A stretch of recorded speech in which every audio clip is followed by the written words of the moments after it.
Assalamualaikum warahmatullahi wabarakatuh. Saya Sri Wahyuni, NIM 855792471. Saya akan melakukan praktikum tentang pencernaan makanan. Berikut adalah penjelasan tentang pencernaan makanan. Secara umum, proses pencernaan manusia terdiri atas dua jenis, yaitu proses pencernaan mekanik dan yang kedua adalah proses pencernaan kimiawi. Apa itu proses pencernaan mekanik? Proses pencernaan mekanik merupakan proses pencernaan makanan yang dilakukan dengan gerakan-gerakan seperti mengunyah, menelan, memompa, menghancurkan, dan meremas-remas makanan. Adapun pencernaan mekanik bertujuan untuk mengubah ukuran makanan menjadi lebih kecil. Kemudian proses pencernaan kimiawi adalah proses pencernaan makanan yang melibatkan enzim. Pencernaan kimiawi ini bertujuan untuk mengubah partikel makanan yang kecil-kecil jadi bentuk yang siap diserap oleh tubuh. Kemudian lanjut terkait organ-organ pencernaan pada manusia. Sistem pencernaan manusia dimulai dari mulut dan berakhir di anus. Itu Sobat Bio bisa lihat pada gambar ilustrasinya ya. Di situ ada mulut ya, di mulut ada kelenjar ludah. Kemudian ada kerongkongan, lambung, hati, pankreas, kantung empedu, kemudian usus halus, usus besar, rektum, kemudian anus. Kita akan jelaskan lebih detail terkait organ-organ pencernaan tersebut ya. Di sini yang pertama adalah mulut. Mulut adalah organ pencernaan yang berfungsi sebagai tempat masuknya makanan dan dimulainya proses pencernaan. Ini dikarenakan di dalam mulut terjadi pencernaan secara mekanik oleh gigi dan kimiawi oleh enzim amilase.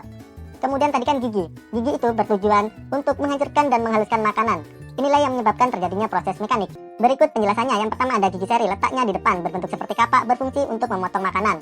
Kemudian gigi taring, letaknya di samping gigi seri, berbentuk runcing, berfungsi untuk merobek makanan. Kemudian yang ketiga ada gigi geraham, letaknya di sebelah dalam gigi taring. Permukaannya datar, berfungsi untuk mengunyah makanan. Tahukah Sobat Bio bahwa jumlah gigi orang dewasa dan anak-anak berbeda?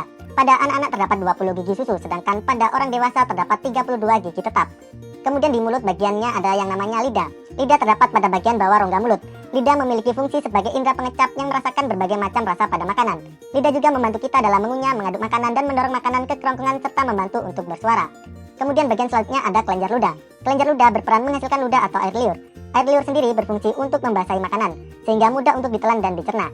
Air liur terdiri dari air yang berlendir dan enzim pitialin. Enzim amilase atau pitialin ini berperan dalam proses mengubah atau memecah amilum atau zat pati menjadi glukosa. Setelah makanan dicerna di dalam mulut, makanan tersebut akan bergerak masuk melalui kerongkongan atau esofagus, sehingga kerongkongan merupakan bagian yang menghubungkan mulut dengan lambung. Nah, di dalam kerongkongan ini tidak terjadi proses pencernaan, jadi makanan hanya akan melewati kerongkongan. Pada kerongkongan ada bagian yang dinamakan faring dan epiglotis. Apa itu faring? Faring merupakan penghubung antara mulut dan kerongkongan, sedangkan epiglotis merupakan katup pada faring yang memisahkan kerongkongan dan tenggorokan. Adapun di bagian kerongkongan, tepatnya pada dinding kerongkongan terjadi gerak peristaltik, yaitu gerakan meremas-remas yang mendorong makanan menuju lambung. Itu bisa Sobat Bio perhatikan pada gambar di situ ya, ada animasinya di situ. Organ pencernaan selanjutnya adalah lambung. Ketika makanan memasuki lambung, maka akan terjadi pencernaan baik secara mekanik maupun kimiawi. Pencernaan mekanik terjadi karena pada lambung terdapat otot sphincter kardiak dan sphincter pylorus. Sphincter kardiak letaknya di ujung kardiak berfungsi untuk menjaga makanan agar tetap di lambung. Sedangkan sphincter pylorus letaknya di ujung pylorus berfungsi untuk mengatur jalanan makanan ke usus halus. Sedangkan pencernaan kimiawi terjadi karena epitelium lambung mengandung kelenjar lambung menghasilkan zat-zat kimia atau getah lambung, yaitu yang pertama ada asam klorida atau asam lambung, yaitu HCl. Bersifat asam, berfungsi untuk membunuh mikroorganisme yang masuk bersama makanan dan mengaktifkan pepsinogen menjadi pepsin. Lalu hormon gastrin berfungsi untuk mengaktifkan kelenjar lambung untuk menyekresikan getah lambung. Kemudian ada pepsin, yaitu enzim yang mengubah protein menjadi pepton. Kemudian ada renin, adalah enzim yang mengubah susu menjadi kasein. Setelah melalui pencernaan di lambung, makanan akan perlahan-lahan didorong masuk ke usus halus. Lanjut ke pankreas, hati, dan empedu. Hati adalah organ pelengkap dalam sistem pencernaan karena akan membentuk cairan empedu yang diperlukan dalam proses pencernaan lemak. Empedu tersebut lalu akan ditampung di kantong empedu sebelum digunakan di usus halus. Jadi kantung empedu fungsinya menyalurkan empedu ke usus halus ya. Nah, sedangkan kalau hati berfungsi untuk menghasilkan empedu.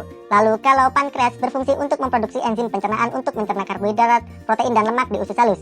Selain itu, pankreas juga akan menghasilkan senyawa bikarbonat yang akan menetralkan makanan dari lambung yang sifatnya asam, sehingga tidak melukai dinding usus halus.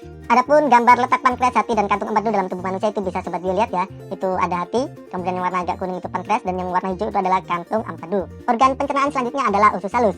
Adapun di usus halus, makanan akan dicecah dan diserap nutrisinya. Usus halus merupakan organ pencernaan yang terletak di antara lambung dan usus besar. Bentuknya berupa saluran dengan panjang sekitar 670 cm sampai dengan 760 cm.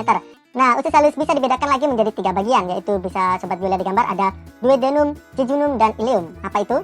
Kita mulai dari usus 12 jari atau duodenum. Duodenum merupakan muara dari saluran empedu dan pankreas. Saluran empedu pada hati menghasilkan cairan empedu untuk emulsi lemak. Sedangkan pankreas merupakan kelenjar pencernaan yang menghasilkan berbagai jenis enzim untuk proses pencernaan secara kimiawi. Enzim-enzim yang dihasilkan oleh pankreas yaitu ada enzim amilase, mengubah amilum menjadi maltosa. Kemudian ada lipase, mengubah lemak menjadi asam lemak dan gliserol. Dan yang ketiga ada tripsin, yaitu mengubah pepton menjadi asam amino. Kemudian ada usus kosong atau jejunum. Di jejunum, makanan di proses pencernaan terjadi secara kimiawi dengan bantuan enzim-enzim yang dihasilkan oleh usus halus, lalu dibawa dengan cepat dengan kontraksi otot seperti gelombang menuju ke ilium. Berikut enzim-enzim pencernaan yang dihasilkan oleh usus di bagian ini, yaitu ada amilase, mengubah amilum menjadi maltosa, kemudian maltase, mengubah maltosa menjadi glukosa, lalu ada sukrase, mengubah sukrosa menjadi glukosa dan fruktosa, kemudian laktase, mengubah laktosa menjadi glukosa dan galaktosa, kemudian lipase, mengubah lemak menjadi asam lemak dan gliserol, ada juga erepsin, yaitu mengubah pepton menjadi asam amino. Kemudian usus yang ketiga ada usus penyerapan atau ileum. Proses pencernaan di usus berakhir di usus halus. Di bagian ini terdapat jonjot-jonjot usus atau villi yang memperluas bidang penyerapan makanan. Selain itu terdapat pembuluh getah bening atau pembuluh kil yang berfungsi untuk menyerap lemak dan gliserol yang selanjutnya disalurkan ke seluruh tubuh. Organ pencernaan selanjutnya adalah usus besar. Usus besar adalah organ pencernaan yang terhubung dengan usus halus. Sisa makanan yang tidak bisa dicerna dan diserap tubuh lalu akan diteruskan ke usus besar. Ini karena usus besar berfungsi untuk membusukkan sisa makanan tadi membentuk feses dengan dibantu oleh bakteri Escherichia coli atau E. coli ya. Nah, di usus besar ini terdapat beberapa bagian, yaitu yang pertama ada kolon, sebagai tempat pemadatan feses atau penyerapan kembali air dari zat sisa makanan. Kemudian ada rektum, sebagai tempat menyimpan feses sementara waktu. Selain itu, ada pula umbai cacing, yaitu bagian yang berbentuk memanjang seperti cacing. Bagian ini bisa membengkak jika ada sisa makanan yang tersumbat di dalamnya, lalu menimbulkan penyakit usus buntu. Oke, sampailah kita pada organ pencernaan manusia yang terakhir, yaitu anus. Anus berfungsi sebagai tempat pembuangan zat sisa makanan atau feses. Sekian penjelasan tentang pencernaan makanan. Saya ucapkan terima kasih. Saya akhiri. Wassalamualaikum warahmatullahi wabarakatuh.